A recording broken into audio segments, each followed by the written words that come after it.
think when it comes to the watch industry, perfection lies in simplicity. You want something that will withstand the test of time. You want something that can appeal to everybody.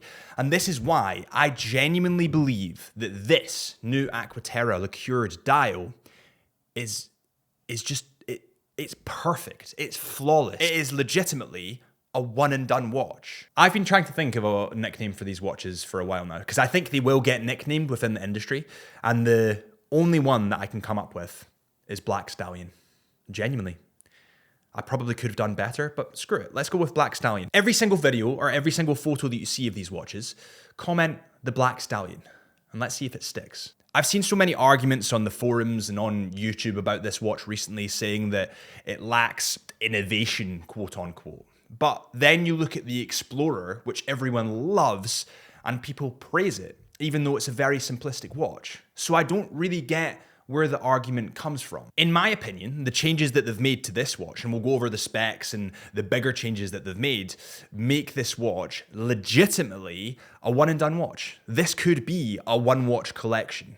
And that is something that I don't say often. This watch, I can't flaw it. Okay, so let's cover the specs of these models really, really quickly and also talk about the changes and the quote-unquote upgrades that have been given since the last launch of the Aqua Terras. So, gone is the teak dial and replaced with this liqueured black dial, which gives this watch a beautiful sense of simplicity. Now, taking my personal preferences away, this makes the watch so understated and perfect for legitimately anyone. Now, if it was me, I would love an enamel white dial, and hopefully they're going for that next, because I think that would look absolutely killer. But this black dial is an incredible start. They have released 3 new versions of this watch. You've got a 41mm version, you've got a 38mm version, and you also have a 34mm version. Now, my personal favorite out of the bunch, I've only seen 2, the 41 and the 38, but my personal favorite out of the bunch has to be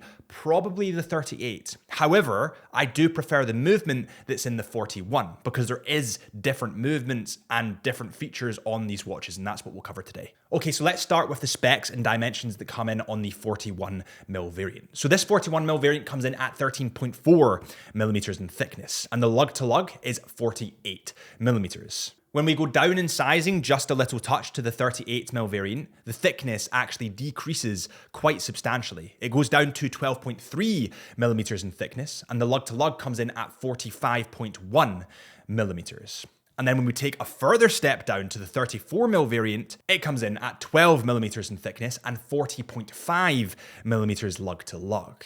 The movement is actually different in the 34 and the 38 comparison to the 41mm variant, and we'll cover that in a little second after we cover the rest of the specs. So these watches come in stainless steel, and they definitely lean more towards the dressy side of things rather than the sporty sides with that beautiful polished metal. The bezel is flat and polished, and the lugs are also polished. The bracelet on this watch is brilliant quality. It has a central polished link, and the outer 2 are brushed, and it has a butterfly clasp at the bottom. Now, something new that they've added to the butterfly clasp is macro extensions. So what you need to do is open the butterfly clasp, and then when you look on the right-hand side, you'll see an L and an S. Push that little lever in with your left hand, and then go boop, and it just pops right back. So let's say it's warm on a hot day. I would open the butterfly clasp like so. I would then boop, give myself a little extension, and the watch would wear very comfortably. These watches are all water resistant to 150 meters and sport sapphire crystal glass with anti-reflective coating on both the back and the front of the glass. Now, this double-sided anti-reflective coating is kind of a trend within the Seamaster ranges, and I know that there's lots of complaints, and I've talked about it in quite a few videos, about the anti-reflective coating scratching that little bit easier. So people are kind of nervous about having this coating on the outside because it would scratch easier than the sapphire crystal below it. Now, I can only talk from personal experience and try and put your mind at ease a little bit from personal experience. I've had the Seamaster now for years. I've taken this everywhere with me on my travels, and I don't have one scratch on it, and it has the same anti-reflective coating. So I think you should be fine. The dial on both the 41 and the 38mm variants they're just perfect. Honestly, they are so simplistically perfect easy to read, brilliant superluminova. The date window is at the 6 o'clock mark, making this dial beautifully symmetrical. The Omega logo is applied, so it's slightly raised in silver. It's honestly, it's to die for. It's honestly almost flawless. Now, when we put the dial of the 38 and the 41mm variant together, the 34 actually has quite a few subtle changes. So where you get quite triangular hour markers on the 41 or the 38, the 34mm variant is a lot more rounded. It's a lot more kind of oval shaped. And also when you look at the date window on, let's say, the 41, you have almost like a rectangle, a kind of circular rectangle. But when you look on the 34mm variant, you have a circular date window. I believe they've used this just out of the kind of more aesthetically appealing proportions of the watch because it's a lot smaller. Having a rectangular date window in there would take up more space. But to be honest, I'm not really sure. Yeah. Let me know in the comments. When we flip these watches round, you can see that they actually have open case backs, revealing the beating heart of these watches. And there's actually two different beating hearts on these watches, and the 41mm variant is different to the other two. So let's cover that one first. The 41mm variant has the Omega caliber 8900. This is a self-winding automatic movement with a coaxial escapement. It's certified and approved by METAS, resistant to magnetic fields, reaching 15,000 Gauss, has a free sprung balance with silicon balance spring, and it has roughly 60 hours of power. And this is a step up from the other two variants. And this is the only snag I can see with these three variants. I would like to see that movement in the 38mm variant. A typical watch snob, I know. I always want what I can't have. The 38mm variant and the 34mm variant have the Omega caliber 8800. This is a self-winding mechanical movement with a coaxial escapement. It's certified by Master Chronometer as well and approved by METAS, and it's resistant to magnetic fields reaching 15,000 Gauss. This movement has a 55-hour power reserve. So it is that little bit down from the 41mm variant, and I wouldn't say it's any less of a movement. It's still brilliant. It's still approved by METAS.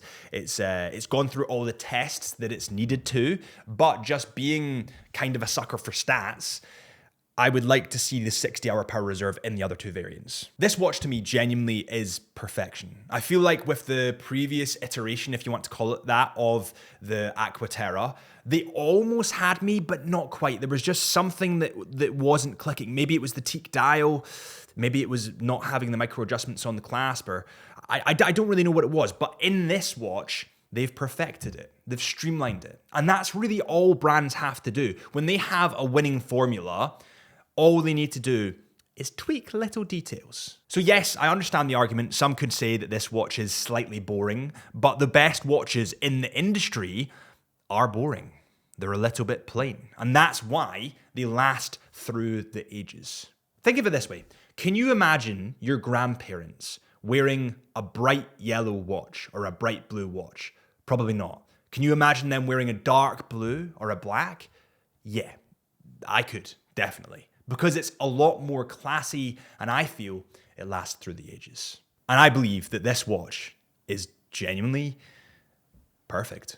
Thank you so much for watching this Chisholm Hunter video. If you did enjoy, please hit that subscribe button. I would really appreciate it. Or follow our Instagram at Chisholm Hunter Watches, or my Instagram, I'm a photographer, at HB Lifelines, or our new podcast, which is, well, it's not really new anymore, but it's called the Into the Mind podcast. And we get tons of really cool people like Adrian Barker, Grant Wilson, who's the UK director for IWC. We had Jan on, who's the CEO of Doxa. So yeah, some really cool watch industry people, but also some other stuff. So that's the Into the Mind podcast. And I need to stop speaking because I have a habit of just dragging these videos out far too long. So I'll see you soon.